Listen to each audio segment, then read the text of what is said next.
How you doing, Gary? How are you? Good, good. It's a good day, isn't it?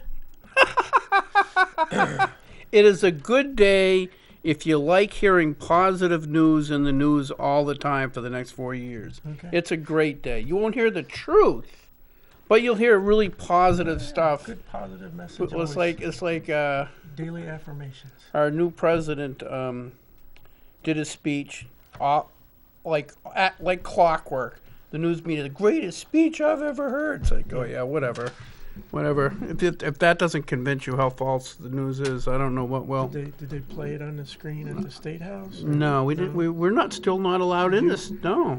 Did you meet today? Was there? No, there was nothing. Zero. Many things happened at the State House today. Oh no. But did you have a session today? No. Oh well, because you're wearing your badge. No, that's just because to impress Jennifer. You're just trying to look Yeah. important.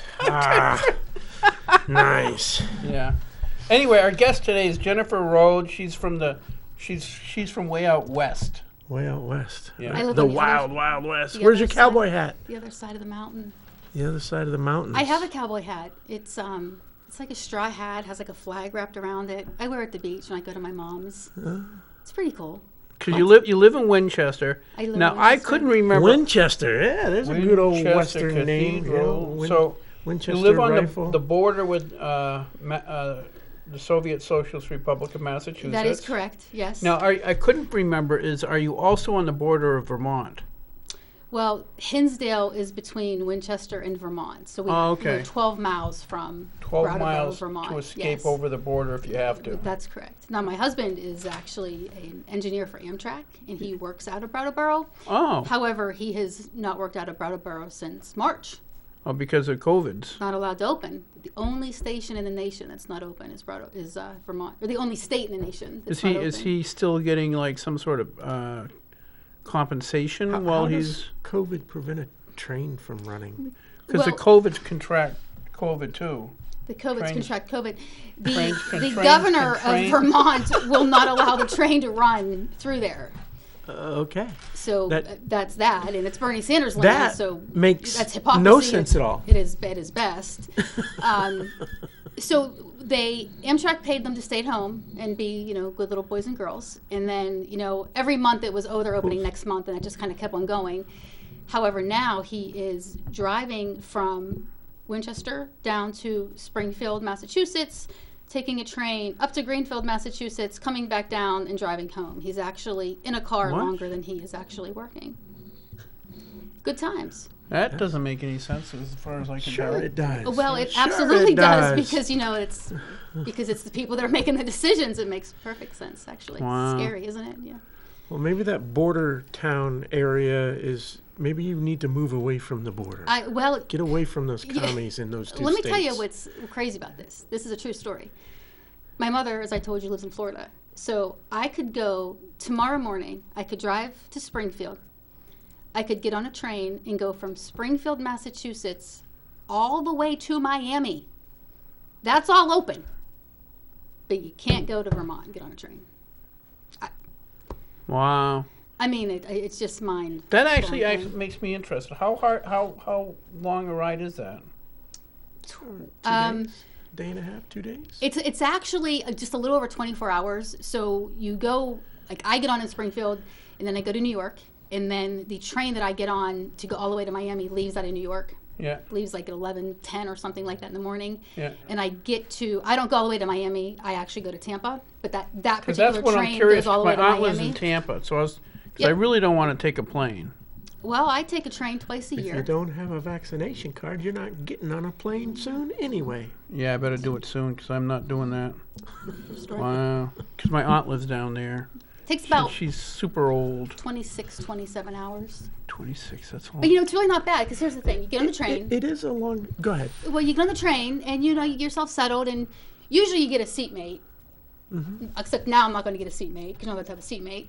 And then you make friends with your seatmates and the people around you. I usually take over the Now, train. how do you make friends with you? You just bring a Trump sticker with you, or? Well, so my husband and my daughter, they say that I could have a conversation with a construction cone. So I usually do. Like, so whoever sits next to me, it's like they just attract and they start talking to me. Even if I had a stamp that said I don't care, and they would still talk to me. So anyway, I usually end up talking to this person, and then like the last time, as a matter of fact, there was a little boy that he and his family were on their way to Disney. Right. So he and I became friends, and I ended up reading him a like story like out of my book. Like it was good times. We had breakfast the next morning. So then I ended up taking over like that whole train. And funny fact, I single-handedly, this is like my crowning moment. I really hate hypocrisy, right? Like I hate it. Yeah. So I single-handedly, not for the first time, convinced an entire train full of people why Amish people should be paying taxes and why they're hypocrites. And I... What? Okay, wait. No. Yeah, no, hear me out. That's a true story. Why we're going to get to that story. Right. So... How did the topic come up? Were there a lot of Amish people on the train? Yes, there were.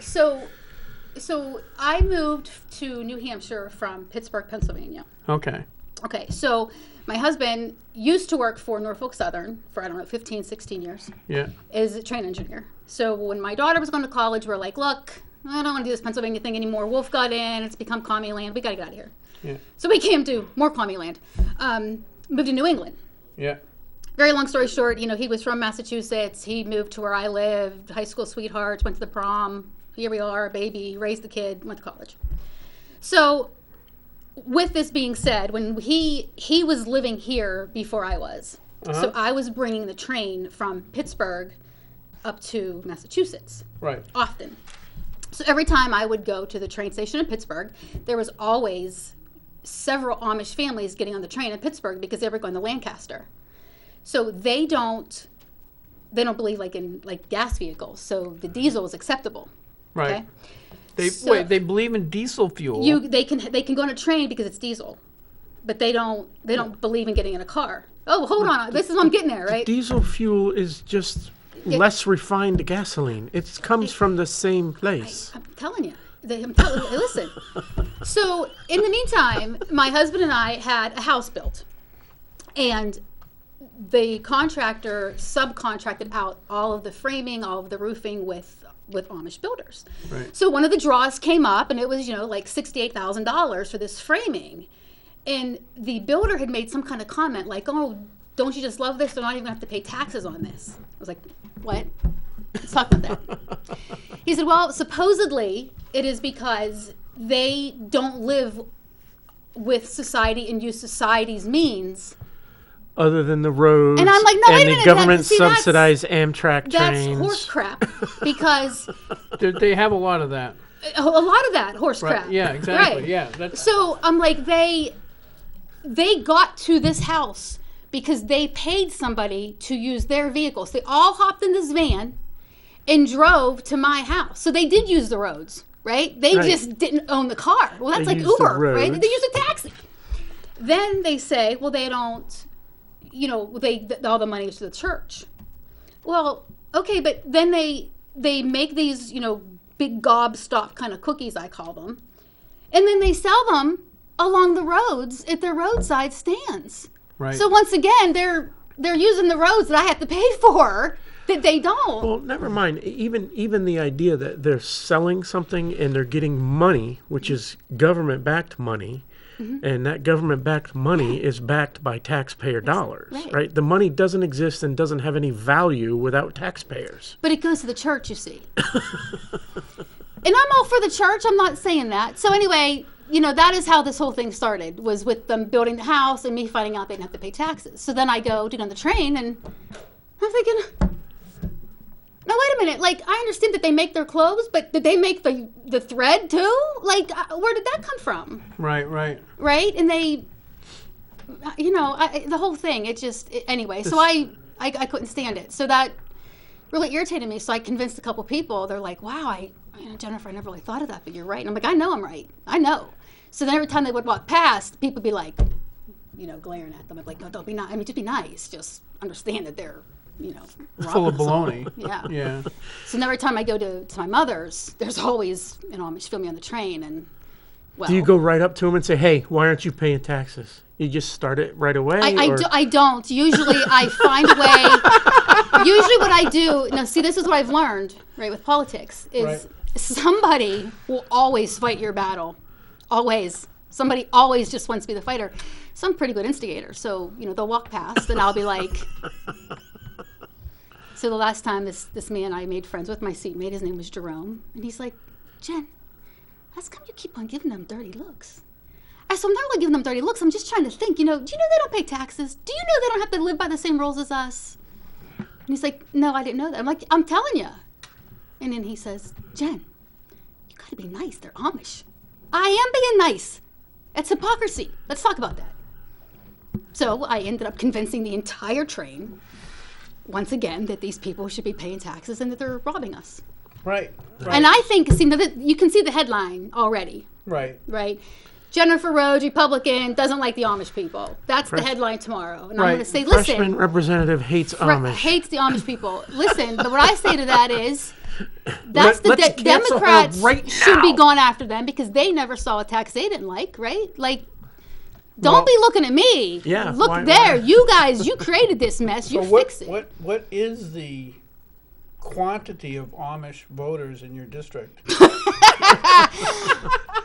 Well, I don't live in Pennsylvania anymore. Right. So I don't really know. No. True story. The guy that built our house that we gave that huge check to tried to get me to go to his house for dinner. My husband's like, this is not happening. Like, I cannot believe you got asked out by an Amish guy. I didn't go. I was like, I think that's really weird. Nice. His wife would probably not appreciate that. Right, well. I mean, both of us. They were like, you guys should come over for dinner. And my husband was like, I can't even believe this is happening. Like, how did you? That's pretty great. Yeah. That's pretty great. So anyway. That's that. Oh, before I forget, I just wanted to say I went to, now I'm going to screw it up, Chubby's Diner on off route exit 3 and with my buddy Tommy. And Betsy was our waitress. She was really, really nice. It was a really great place. People should stop by. It's just terrific. So I just had to say that. Write that down. Yeah. Anyway, so what motivated you to run for office? Is it the $100 a year? Is it the glamour? She's going to tax all the Amish people in New Hampshire. I'll tell you, it was absolutely, it was the $100 a year and a license plate, without a doubt. You got to pay for the license plate. Does that come out of the $100? Yes. $9 per set. Right. True story. How many sets do you need? Well, it depends how many cars do you have. You're entitled to 2. You're entitled to 2, but they can weasel in a motorcycle plate. Not that much aluminum. Yeah. So I went last year to have lunch with a friend of mine that was very involved with politics. It started, we had, General Bodak. Yeah. We had he and Sharon to our house for a Christmas dinner when he was announcing he was running. And we had a little Republican town group. Yeah. And then it just kind of snowballed. So anyway, I went to just have an innocent lunch with some people that, were political, because of course we were going to solve all the world's problems at the, having a sandwich. Right. And another friend walked in who I didn't know that she was even ever a state representative, but apparently she was. And something had come up about school and the taxes and whatever. And everybody's an expert, right? And it's really easy to know everything when you have no clue what you're talking about. Right. And I found that to be the case with this particular lunch. And I was like, no, listen, you're wrong. You're wrong, listen to me, listen. Right. And I started going through of how the out of district works and how the schools have to pay for that and how much the transportation is on top of the daily fee, which is the tuition and so forth and so forth and so forth. So while this is happening, she is texting, I think maybe Frank, and I'd had it. Like, I just went full-blown Jenny, and, I was, ooh. And Jane said, oh, my gosh. We call that Karen nowadays. Yeah, that was sympathy, right? So she was like, Jenny, wow, why don't you run to be a state representative? I said, on drugs? I don't even know anything about politics. I'm not running to be a state representative. Here I am. Because I knew something that no one else did, apparently. So you opened your mouth. Yes, that usually is what happened. Said, "Hey, she didn't find out about the $100 till she got elected. She thought this was like Massachusetts, like lifetime. I really didn't. I didn't know that there was, a gaggle of representatives. I really didn't know that much about it. Right. And I really didn't know. The other thing was, I didn't know what district I was even going to run for. Like they all kind of, started doing their, their political masterminding, and the district that I actually won, there had been another guy that was going to run in that district, and then there was another guy that used to run in that district, and everybody was mad at me because we went to another lunch, and I finally was like, listen, You stepping on people's toes. this is what we're going to do. You've That already new ran girl and lost, has got an and attitude problem. I'm going to go ahead and go with this. Right, right. And I don't think that I knew to be intimidated by my opponent. Because I didn't know, so I just wasn't intimidated by him until it was too late. I was already in the deep end without like a life preserver. I'm like, damn, I gotta swim or something. So I did, and here I am. Oh, that's pretty great. Here I am. Yeah, it really did happen that quick, and I was really irritated. I moved to New Hampshire for all the wonderful things that New Hampshire has to offer, right? I mean, all these wonderful resources and the outdoors, and let's talk about what everybody cares about, money, right? It is very close to the border, but that was what was nice. I'm right on 90. I'm right. You just got your toe in the right water. by You're 91. You're not already there. We got a phone call. We do. Good evening. You're on Rock, Paper, Hand Grenades. Hello. The guy with white hair. Can you please speak into the microphone? Okay, that's you, Gary. I guess so. I guess I'm the only one with white hair. I am speaking right into the microphone, though. That's really weird. Okay, so I'm guessing that was a prank call. Funny. So anyway, I started looking into the bills that had passed, Yeah. and that we were waiting for Sununu to veto, and all of the financial reasons that made New Hampshire so desirable was just. Oh, they're going to go out the window if they ever get it back. No, thing. it's gonna It's a good be a thing. tough year anyway. Yeah. Because we don't have, we have such a slim majority. There is going to be compromises made by the time the budget gets to us. Yeah. But True story. it is what it is. Well, I wanted also to be able to keep my plastic straws. Right. Right? I mean, seriously, this is what they think is important. Well, actually, it was plastic actually one of the straws. funniest parts about COVID, because I know a lot of people find humor in COVID, but one of the funniest parts about COVID was as soon as it happened, all the things that the left really, really loves came under fire. They really love the reusable bags. Yep. And immediately I said, no bags, Right. no bags. That's going to carry COVID into the store. The other one was in New York, probably the bigger spreader of COVID-19 in New York was mass transit. Mm-hmm. And they love mass transit, Yep. subways and stuff like Can't that. pack onto the train like that. Because that's what Ms. AOC wants, is everybody to live within, a 5-mile square block. And don't own a car. Don't own a car. You know whose fault this is? It's telling you. It's all the hippies and the feminists. They're to blame for all this. Okay, it goes let's back go. to Let's the go. Go hypocrisy, with that. Right? It goes back to the hypocrisy. Okay. So again, hear me out. I'm listening. When my husband went to work, I was fortunate enough, I was able to stay home and raise my daughter. However, I did sell real estate, so believe me, I worked. But there's almost like this stigmatism of, as soon as you meet somebody, the first thing everybody says is, well, what do you do? And it's almost like this shame now to be like a stay-home mom. And then people start justifying why they don't do it. I don't care why you don't do it. I didn't ask you why you don't do it. This is what I do. But these same people that are taking away my straw, how many diapers do you think they put in a landfill in one day? One day. How many? You know how many diapers I put in a landfill? I used reusable diapers. Imagine that. I actually washed the diaper. And you know what else I did?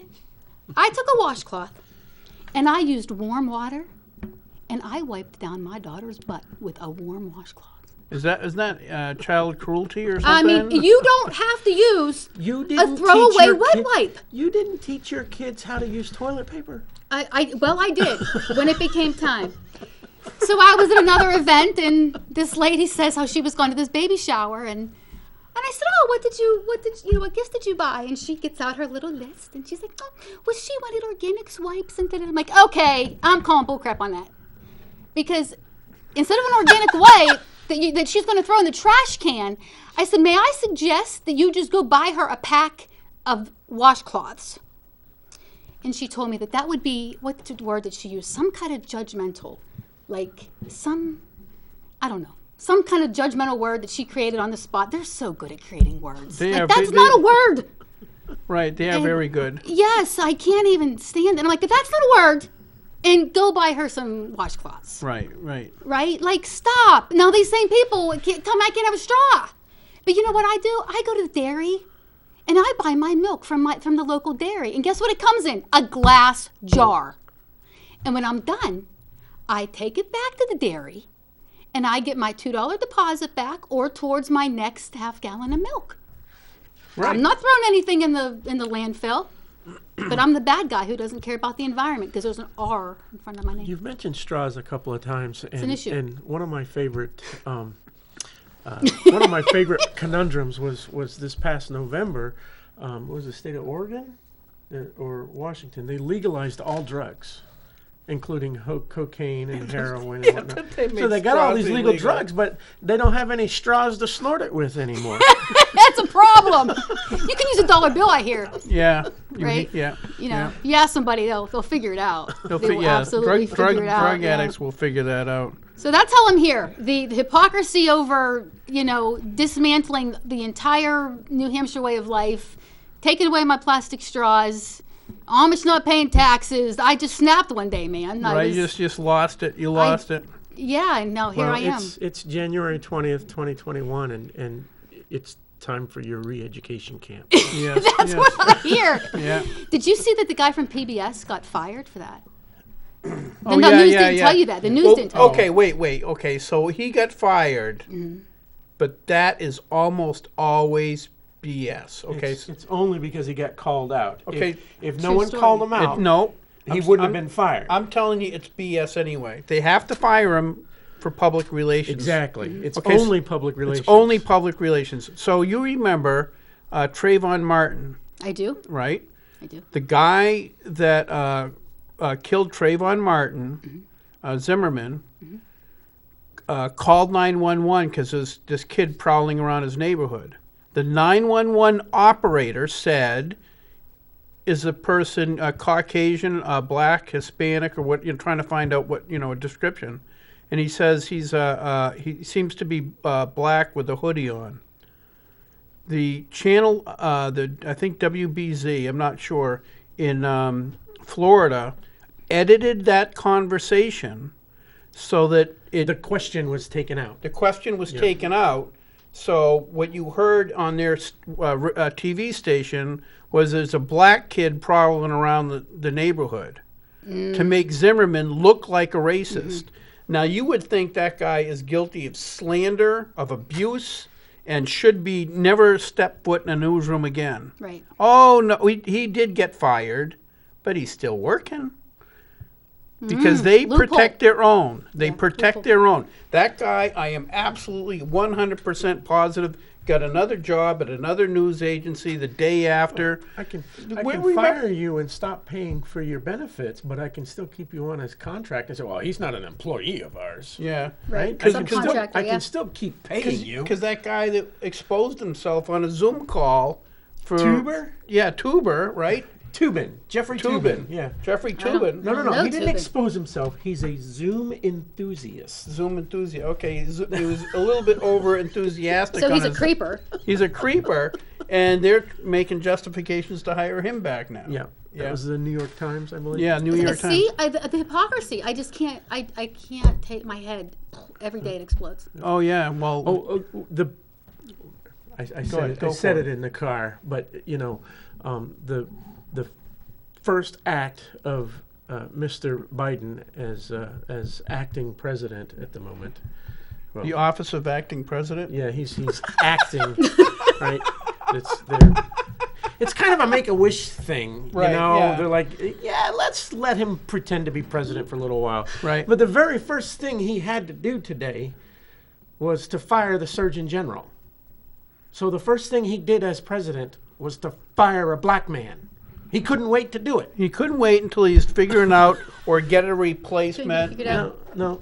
He just. No, see, that's another conversation. Okay, let's go. Don't you think?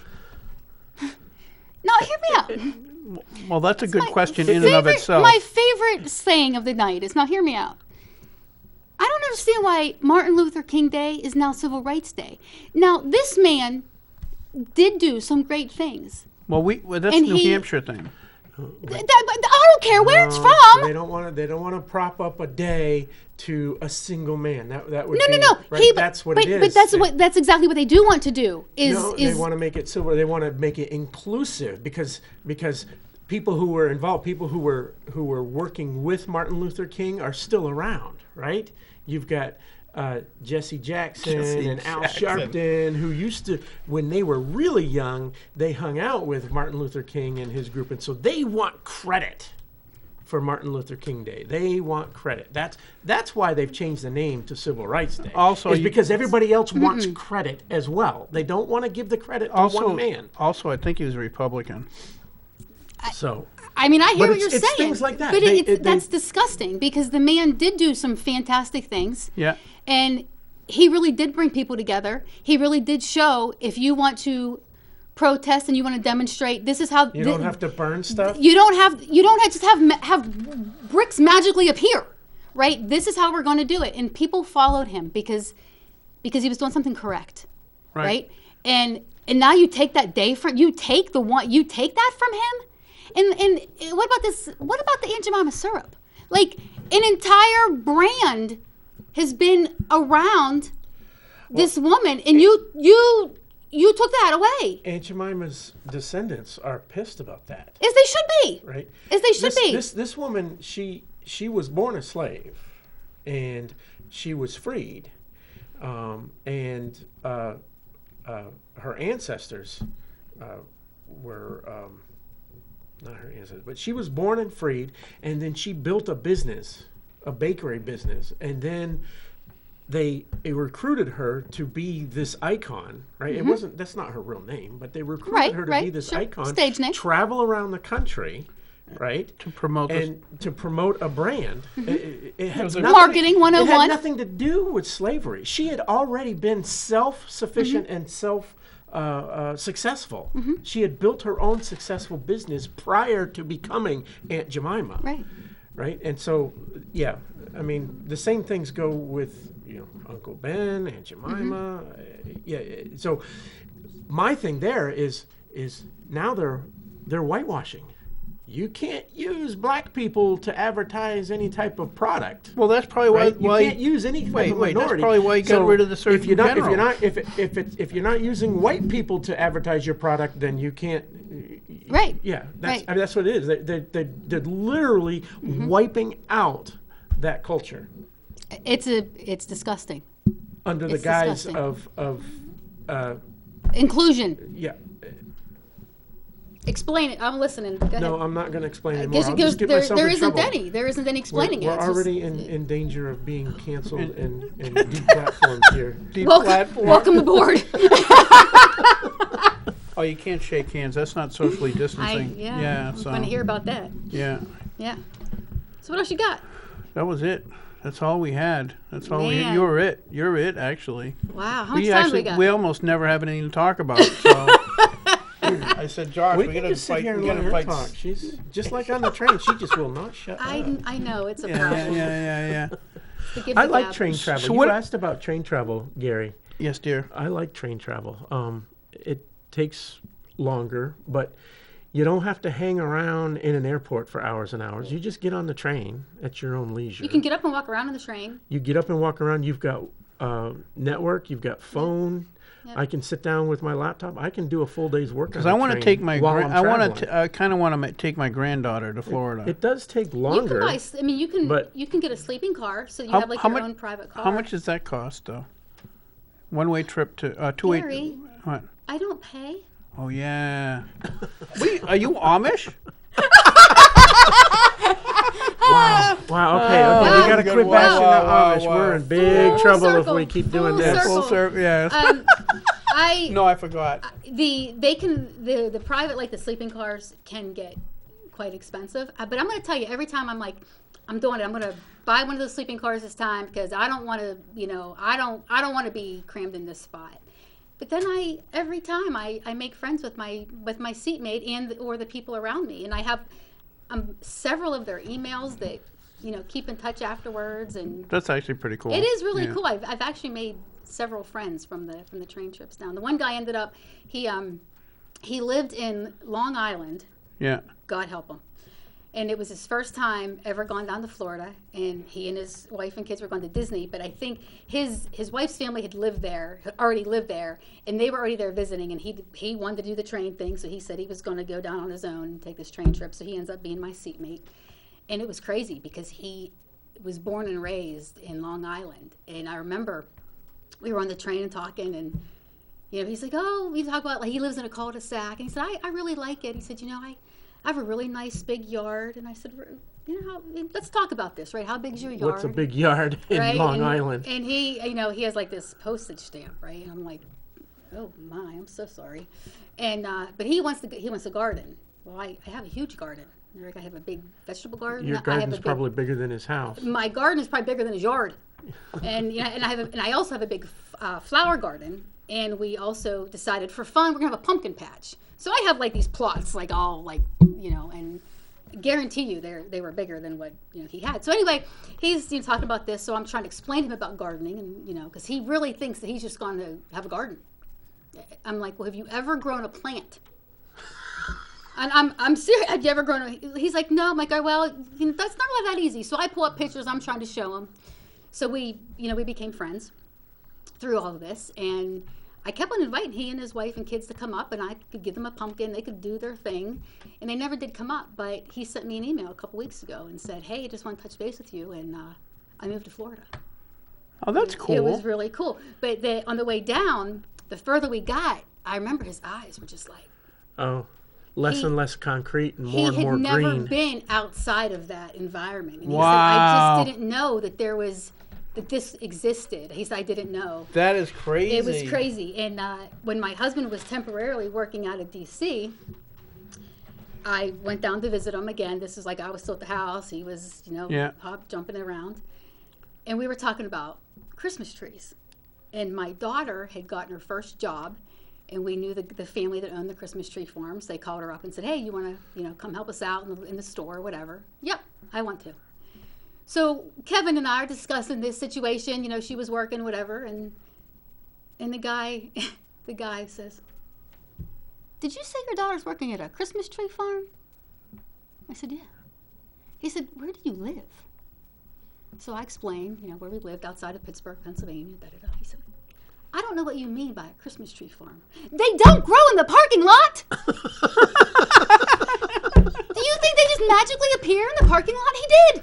He did? These trees have to grow. Like, he didn't think that they grew there, but he thought that they were, like, made, and then people just shipped them to these parking lots.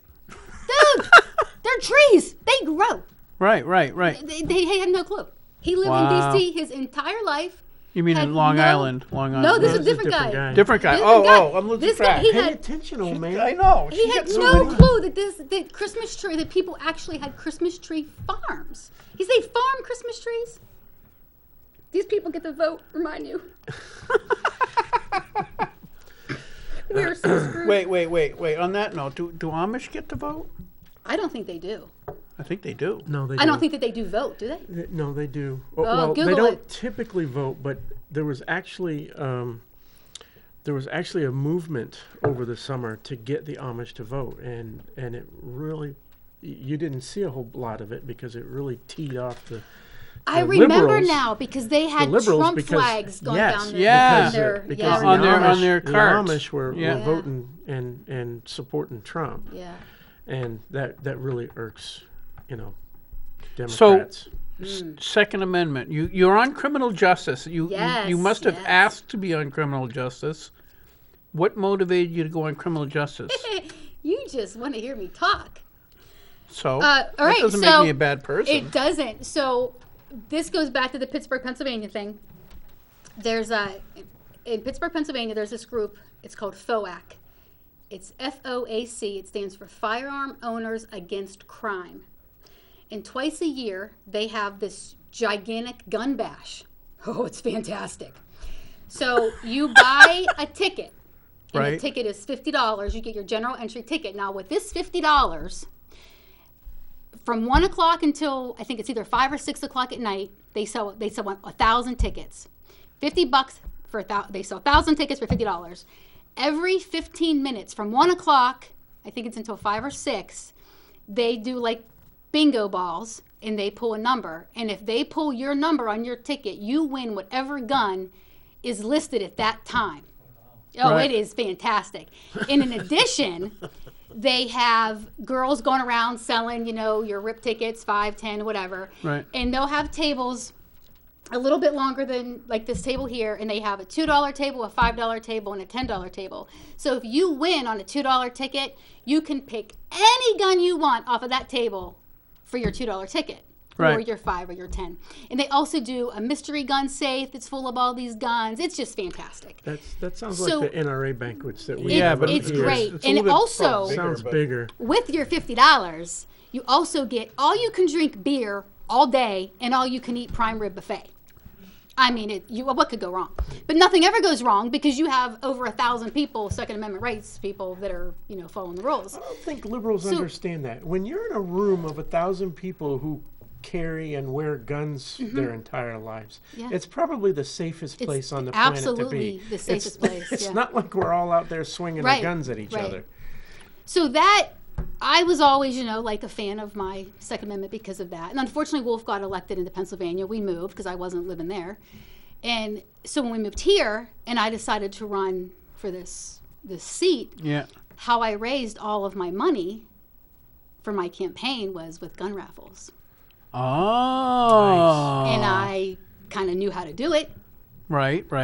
So We need you over at the club. I didn't sell 1,000, but I sold 250 tickets for $5, and I raffled off 2 guns. Wow. And the second one I did was actually a .357 Magnum. It was pretty gorgeous, actually. Yeah. So I really advocated for myself to be able to be on that committee. Like, I really, really advocated for it.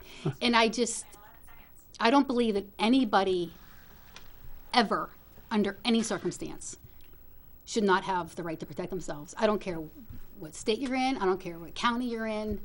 You should always have the right to protect yourself, period. Right, That's right. it. And that's why I wanted on that committee, because I was fighting for that. All right. That's a pretty reasonable All right, so reason. that's why she's on the committee. So now, are you going to be able to bat down the liberals that are on the committee?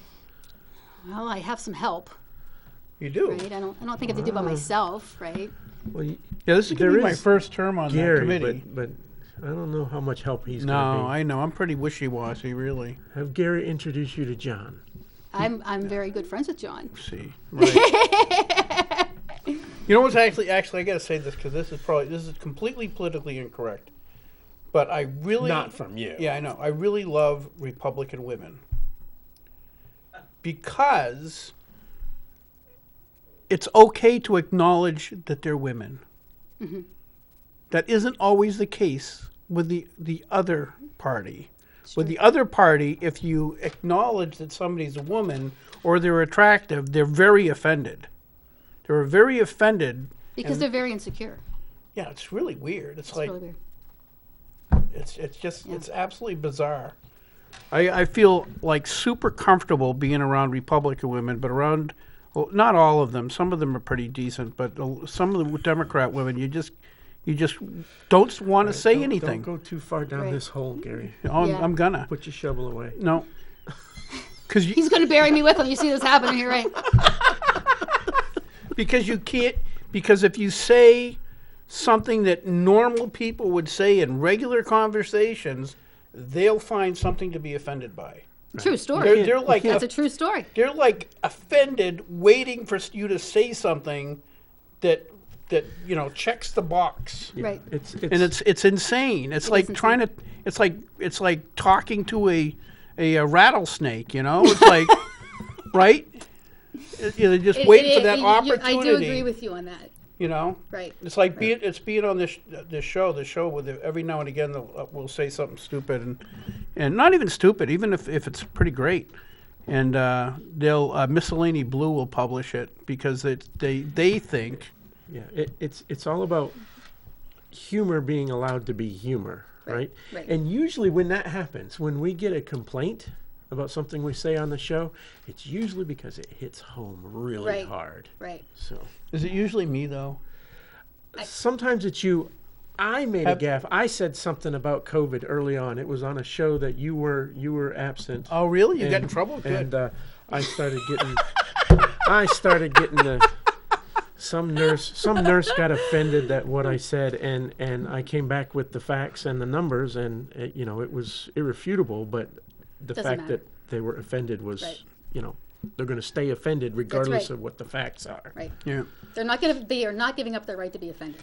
No. Right. Everybody has a right to be offended, but some people abuse that right. I'm kind of curious of what's going to happen. Or, how many times can I say my same argument? How many times can I, at our executive committee, say nobody should give up the right? Nobody should lose the right to protect themselves under any circumstances. Unfortunately, in today's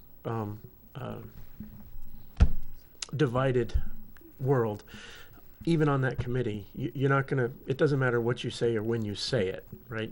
They Right. all have their opinions already, and you can say it till you're blue in the face. So Right. be brief, say it once, and don't waste your breath, because One and you're not done. going to change anybody's mind. That's just We the have reality of where we are. The reality is on a committee like that. It's like I spent 8 years on the Judiciary Committee, and every time a pro-life or pro-abortion bill came up, it was already predetermined who was going to vote where, right? You just knew who was going to vote for what. It's like on criminal justice, on the Second Amendment stuff, if it's anti-Second Amendment, there's already enough votes on that committee to kill it. It's the real fight isn't on the committee. The real fight's going to be on the House floor. And on the House floor, the Republicans are pretty solid on the Second Amendment. The problem exists that a lot of Republicans that run for office also have full-time jobs. Okay. Okay, So they might not be there. if they're Probably. Republicans work full time. Yeah, I know. What I did for my first bunch of years. I was still working full time, and so, our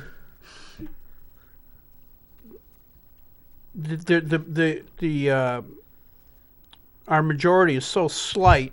All we need is a small percentage to not show up because they don't think it's that important, and we could lose on lose that in the full House. Correct me if I'm wrong, because I don't have that experience, but I would say that on the committee, the most important thing, since you do have the majority and you'll be able to either kill or allow certain things through, I think the most important part is to make sure you get the language correct so that it can't be torn apart on the floor. Yeah, usually that's it won't matter. I mean, yes, that language has to be good, because then they'll take like, say you have something wrong in a sentence, and then they'll use that as an argument while they're killing it. But those same people will use it as an argument to kill it if it was something they really liked, would get up there and say, well, they can fix that in the Senate. So it is obviously better Still to like have it that all idea. ironed out first. Well, this will get fixed over there. I don't trust that from either party on either house, right? Because we've seen that how many times in Washington. I know. Right? No, It'll I get agree fixed with when you. it goes back there, or it'll get fixed when we what Kick the do they can. call it when they Yeah. when they Like an But I'm amendment? saying the votes are going to go one way or the other, regardless of what's in the bill. If it's pro Second well, that's Amendment, what I'm saying. In committee, it's a matter of say it once and forget about it. Yeah. Because you're not going to change anybody's no, mind. you're not. There's no Perry Mason moment where you say something and the Democrats will go, "Oh yeah, I never thought of that." Right. She's right. Wow. She's brilliant. Wow. Phew. Where's she been my whole they'll, life? they'll think all of those things, but it won't change their Right. attitude. Won't change Right. anything. Well, because They'll, they can't. they'll go, oh, damn it, she's smarter than we thought. Right. Nobody can ever give up their right to be right. Right. And that is what's so wrong. Right? It's okay to step back and say, man, you know what? She might be onto something there. Right. But people can't. They cannot give up their right to be right, especially whenever they want to be right. I get that response a lot in committee. People point at me and say, "I think he's on something there." Really? Yeah. What, I Not wonder what on it to is. something. On Well, we're going to something. be having that. We're going to be having that one pretty soon too, right? Yeah. There's a lot of those bills It might coming be up. okay for you to be on something. It Probably might be. better. Might Might be be. better. But yeah, I think you'll find it very interesting. There isn't. So the viewers understand when a bill comes to our committee, it's assigned to the Criminal Justice Committee. All the committee does is either clean it up and present it to the full House, or we don't even bother cleaning it up, and we say and we present it to the full House to kill it. But the only thing we do is recommend to the full House what to do on any particular bill, and then the full House votes yay or nay on the entire bill. So it's not like the committee, like in Massachusetts, where chairman or a speaker can just pocket veto stuff. And we can make an amendment to said bill. Right, we can. Yep, and you can make amendments to said bill on the House floor. Like, in other words, if we screwed up in committee, we could have an amendment on the House floor ready Well, it for. wouldn't be us screwing up. It would be the other side screwing up for sure. Right. Yeah. Well, maybe. Well, to the other side, it'll come out of committee without an amendment because they know they can't get it on in committee, but then they'll introduce it in the full House There'll be some of that going on too. and try to get it there. Yeah. Yeah. There's Because a couple good ones coming up though, right? I mean, we're already starting to get emails. I'm sure you're getting the same. yeah, emails I'm getting. the one I keep getting a lot of emails on is to 138. 138, Yep. which is to eliminate to allow people who have been given life sentence to be eligible for parole after 25 years. I Yeah. think is correct. That is how it's written. How Yeah. is And- that a life sentence? It's still a life. People get life sentences or are sentenced to 60 years and they're eligible in 40. So it's not completely unusual. I don't particularly care for that. There's life especially- without parole, which I don't know if that actually ever happens, but Well, that's as long as something like that still exists. Because but this is all new to I me. know I've that never you're been on criminal. anti-death penalty, but if someone goes on a spree and kills a family of 4, like we've seen recently, Yeah. well, not a family of 4, but we've seen it here in New Hampshire. Correct. I don't want them ever to be eligible for parole. Yep, I agree. Not think after there has to 25 be a- years, not after 50 years. I think there has to be. You really have to break this down into so much, and I can't believe that here I am. I feel like this is so much responsibility. I think that you have to really break this down. The biggest a lot. responsibility is If keeping you- this guy in line. If in you committee. go, Gary, Yes, dear. if you go to prison Again? for life, Right. you had to do something that is just so bad, so bad. Right. And I actually, the whole way here, the whole way, I've been thinking about this nonstop for a couple of days on this whole situation, and I do have some thoughts about it. I'm not really sure if I'm really ready to talk about them yet, because I don't have it all worked out in this. But I do think that there are. I can see the goods and the bads, and I can see where. Sometimes people do really stupid things. And what I really, really don't like is whenever somebody said, oh, well, he made a mistake. No. A mistake is mistaken, calling a tomato a vegetable instead of a fruit. Or a tomato. That's a mistake, right? Calling it a But tomato if you, would do that. beat somebody to death with a baseball bat, you made a clear, conscious decision What to if it was- walk over and beat that person with a baseball What if it was bat. an accident? You don't accidentally beat somebody with a baseball bat, right? Oh. So, and that's a problem for me. You didn't grow up in Southie then. No, I didn't. I grew There's up a lot of in Kutztown. accidents like that down there. Yeah, I mean, accident pops. But And I think that that's what we have to back up for a second. And to me, that's an issue. Like when I'm, getting some of these emails that say, "Oh, well, he made a mistake." No, he made a conscious decision to make a bad choice. Right. I think the Spade. only problem I have is the only way I can get around that is it depends on the age. I was going to bring that up, but I wasn't sure if I was ready yet. Right.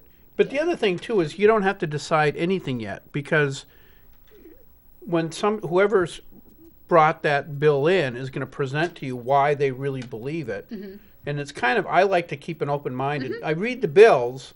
Sure. And then keep an open mind. So, okay, this doesn't make any sense to me, but I'll give them a fair shot. Some are going to come in and testify and change my mind. Or now, I understand where you're coming from, but just blanket making everybody with a life sentence eligible after 25 years. Yeah. That may be too soon. I understand. It needs a lot of work. I understand. I think. We could do something like my inclination would be to say anybody who was convicted of a life sentence that was under the age of 25 when they committed it. That's why I had the conversation. Right. That exact conversation I had. I don't want a hardened criminal with Right. an arm's length worth of felonies on his record who then Right. goes and commits a murder, gets life in prison, and is out in 25 years. I don't want that to happen. I want the option to forcibly keep somebody locked up. Mm-hmm. Yeah, but eligible for parole does not mean they're let out. Right. No, I understand that. I understand But that too. I'm just saying that there needs to be a methodology to this, and it can't just be blanket. Okay, yeah, but we only got 5 minutes. So yeah, I guess. Well, Gary, with what you said is exactly what I said. We're just going to take the next hour too, okay? Yeah, we got a full conversation. We're just getting started. Up to a certain age, let's talk about that. That was my thought. Wait a second. Maybe life in prison without parole should not be a sentence if you're under a certain age. Correct. Right? I mean, let's be real. Like, my daughter's 24, and as much as I really, Rebecca, do not think that she's going to go do something so heinous that she's going to get a life in prison. Right. I also know a lot of people that I personally was friends with, but there's a lot of people that can make a really bad choice in a really split second. Should they necessarily, from the age of 23, forever? Right. Yeah. I don't really know. Jennifer. No, Jennifer. I don't disagree there. Hey, something we to talk gotta go. about. We gotta go. I know we gotta go. You just gotta back off. We'll just have 4 to. minutes. We got got 4 plenty minutes. of time. That's a lifetime in broadcast. You did have fun? I absolutely had fun. All right. Let's do it again. Let's see. Well, let's see if we're not canceled because all the Amish hate. We've offended a lot of people today. I think we've We've had shows where we've offended people, but today. Can you think Today's of at the anybody top of the we list. haven't offended yet? Just to before while we got a second left. Me? You didn't offend me. Oh. I'm open-minded enough to know that everybody thinks like I do. We did so. discuss that. It's harder to offend a Republican woman. Because we're open-minded. Jennifer Rhodes, thank you very much. Thank you. Congratulations on your Thank election. you. I think you're going to have a lot of fun. I think you're going to have a lot of fun. It is. Well, no, because my first term, I sat there because we get to sit actually in the State House. I sat there in the State House. I was being sworn in, and I looked up at all the pictures of Lincoln and Washington, and it was the first time I felt like I was less of an observer of history and became part of it. Nice. And it's pretty awesome and a big, awesome responsibility. But you're going to learn so much in the next 2 years. You're going to love it. I'm very excited. And we'll see you guys next week.